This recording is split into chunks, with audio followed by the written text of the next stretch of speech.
Hi, and welcome to this session. Today I'm going to talk on understanding the focus and challenges of technology life cycles.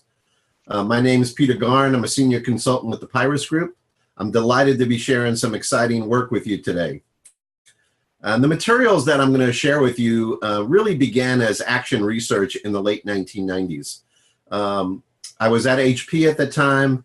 I managed an organizational consulting arm, a group. I was part of a strategic change service organization. I actually ran the organizational architecture consulting group. And we were a corporate group supporting enterprise-wide work, primarily focused around a lot of supporting the organizations, product divisions throughout the company, from medical products to printers, everything else in between. And also happening in the early 90s, Geoffrey Moore had written his first book called Crossing the Chasm, which really put a spotlight on the challenges of managing technology life cycles as they move from innovative ideas to consumer businesses. Our team was working with many of the HP product divisions at that time and helping them move through their own technology life cycles. And we began to notice some patterns that really got us curious. And that curiosity led us to create an action research project to understand the relationship between organizations, businesses, the market, technology life cycles, and to really understand what the real challenges and missteps that occurred during phase transitions that impacted those businesses. Like if you were going from the tornado phase to a Main Street phase, I'll talk a little bit more about that shortly.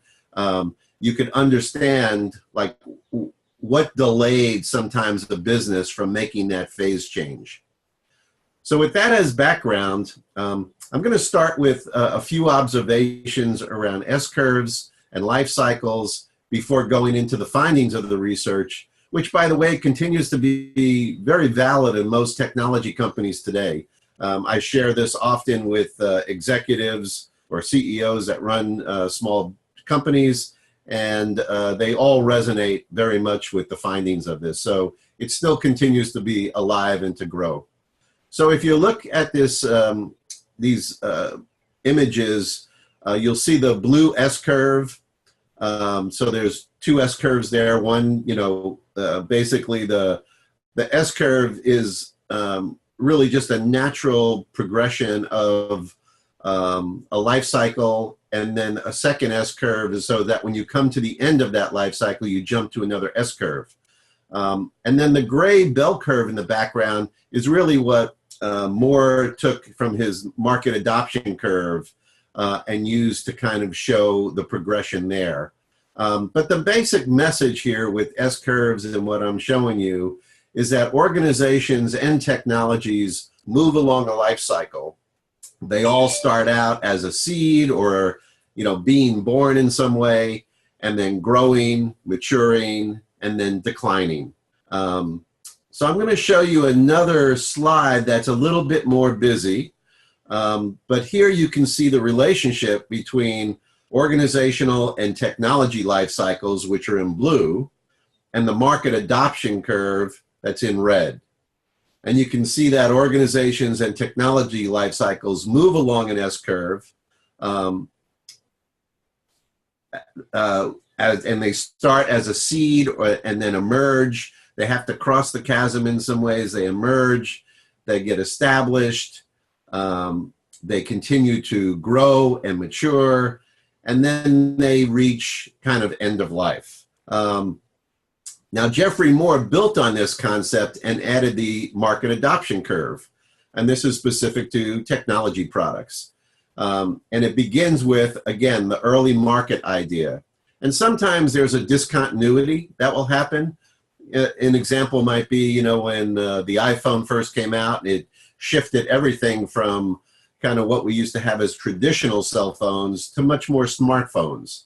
And they became to really take off. But that market moved quickly, and the competition really came in fast on that. But at some point, a product must move from the idea, it has to cross the chasm, and then establish itself And it often, it's what Geoffrey calls the bowling alley, where they establish beachheads. And once a number of beachheads get established, which are really market segments and how they start to grow, then it gathers, enough interest and customers willing to purchase, and it begins to hit critical mass. And as the herd begins to move, that product then enters the tornado phase of mass adoption, okay? And it enjoys a great run until it saturates the market and then enters what we call Main Street. And then it becomes a commodity. So that's the full cycle. And so here you can see kind of a different graphic of showing the early market to the bowling alley to the tornado, Main Street, and end of life. So as we began our research in HP, we used this market adoption curve as a framework to map products from all different technology businesses. And we characterized it along 10 dimensions. So 10 dimensions for each of those 5 different phases: early market, the bowling alley, tornado, Main Street, and end of life. So let me just tell you what those 10 dimensions are so you can kind of get a sense of that. We looked at first what was the key business challenge, and then the general business strategy overall in that phase, what the customer profile looked like, some of the key metrics, what sales and marketing strategy was, some of the product and process innovations that were going on in that phase, what competition looked like, what alliances and partnerships were required, the role of leadership and what they played, and lastly, the culture and the people of the organization and what was going on there. So as we looked at those 10 criteria, we then looked at all the product examples that we had for each major phase. And we did a bunch of interviews with key leadership in those businesses, as well as our own consulting experience of those businesses. So a lot of us, there was probably, I'd say 8 to 10 consultants at that time. Everybody was touching different businesses.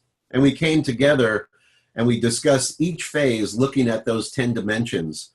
And what emerged from that research was a common set of really pain points and classic missteps for each phase as we characterize that. And this became really the true insight, I think, of our research as to where programs would get stalled or products would get stalled, and they delay themselves moving into that next phase. And that was a lot of the value added that we provided to the businesses as we did that. What we wound up then with each phase was a single slide, and I'll show you that slide in a second, that characterized the 10 dimensions plus the common pain points for that phase and classic missteps that delayed their entry into that next phase. So here's the example of an early market discontinuity phase. Now this is a pretty busy slide and there's a lot of detail to it. And to try to cover all of these 10 dimensions would be pretty challenging for what we're trying to do here. So rather than do that, I'm going to focus in on 2 dimensions, and we'll put them in order of, first, I'm going to talk about the key business challenges, and then secondly, the leadership challenge, okay? And we'll cover those 2 in 2 separate kind of segments here, and then we'll go beyond that into the pain points and into the missteps.